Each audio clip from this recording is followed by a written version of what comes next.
Praise the lord. ఆత్మస్వరూపి అదృశ్య దేవుడైన త్రియేక దేవుని నామములో మీకు ఆత్మాభిషేకం, ఆత్మానందం, ఆత్మాభివృద్ధి మెండుగా దయచేయబడునుగాక. ఈ దినపు యేసయ్య జీవపు మాట. యోహాను సువర్తమానం 3వ అధ్యాయం 6వ వాక్య భాగము.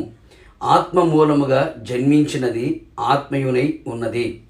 అనుదినము ఆత్మచేత నింపబడుచు, ఆత్మలో ఆనందించుచు, ఆత్మలో ఆరాధించుచు, ఆత్మలో వర్ధిల్లుచు, ఆత్మ సంబంధులుగా ఆశీర్వాదకరముగా కొనసాగుచున్న ఆత్మీయులారా, మనమందరము ఎల్లవేళలా ఆత్మయై ఉండవలెను. అనేక మంది విశ్వాసులు, సేవకులు మారు మనసు బాప్తీసం పొందుకొని ఆగిపోతున్నారు. వాటిని మాత్రమే బోధించుచున్నారు. నీటి మూలముగా మాత్రమే కాక ఆత్మ మూలముగా జన్మించిన వారమై ఉండవలెను. అనేక మంది నీటి బాప్తీసముతోనే సరిపెట్టుకొనుచున్నారు. పరిశుద్ధాత్మలోనూ అగ్నితోనూ బాప్తీసం పొందలేకపోవచ్చున్నారు. ఈ విధముగా బోధించేవారు కూడా కరువైపోయారు. మనము లేఖనములను అనుసరించి నడిచెదము. అందుచేతనే యేసయ్య కూడా తన శిష్యులకు ఆజ్ఞాపించెను, యెరూషలేము నుండి నా వలన వినిన తండ్రి వాగ్దానము కొరకు కనిపెట్టుడి. పరిశుద్ధాత్మ మీ మీదకి వచ్చినప్పుడు మీరు శక్తి నొందెదరు. పైనుండి శక్తి పొందు వరకు పట్టణంలో నిలిచి ఉండుడి. వారు ఆయన ఆజ్ఞకు లోబడి ఆయన చెప్పినది చేసినందున ఆత్మచేత నింపబడిరి. ఆత్మను గూర్చి బోధించిరి. అనేకులు ఆత్మను పొందుకొనున్నట్లుగా చేసిరి. కావున నా దేవుని ప్రియులారా, మనము కూడా ఆత్మ మూలముగా జన్మించున్నట్లుగా మారు మనస్సు పొందిన వారమై పాప క్షమాపణ నిమిత్తమై బాప్తీసం పొంది యేసయ్య సన్నిధిలో కనిపెట్టి ఉపవసించి ఏక మనసుతో ఎడతెగక ప్రార్థించుచు ఆయనకు విధేయులమై ఆయన గద్దింపుకు లోబడిన వారమై పరిశుద్ధపరచుకుందుము. నిశ్చయముగా నీ మీద, నీ కుటుంబం మీద, నీ సంఘం మీద ఆత్మ కుమ్మరింపు జరుగును.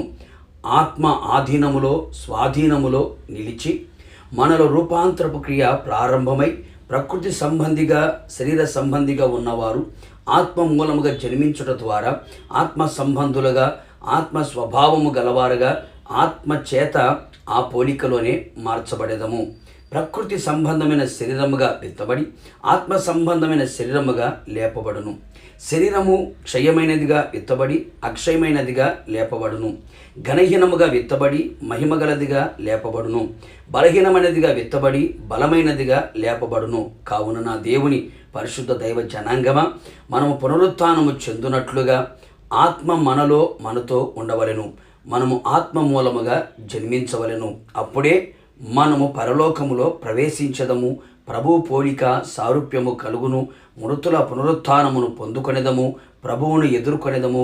ప్రభుతో యుగయుగములు నిలిచి ఉండేదము. ప్రార్థన. అత్యంత కృపగలిగిన మా ప్రియ పరలోకపు తండ్రి, నీ పరిశుద్ధమైన పాదములకి కోట్లాది స్తుతి స్తోత్రములు చెల్లించుచు ఉన్నాం. మరొక మారు మీ పాద సన్నిధిలో కనిపెట్టి మీ మాట కొరకు ఎదురు చూడడానికి మీరు ఇచ్చిన కృప కొరకే మీకు స్తోత్రాలు.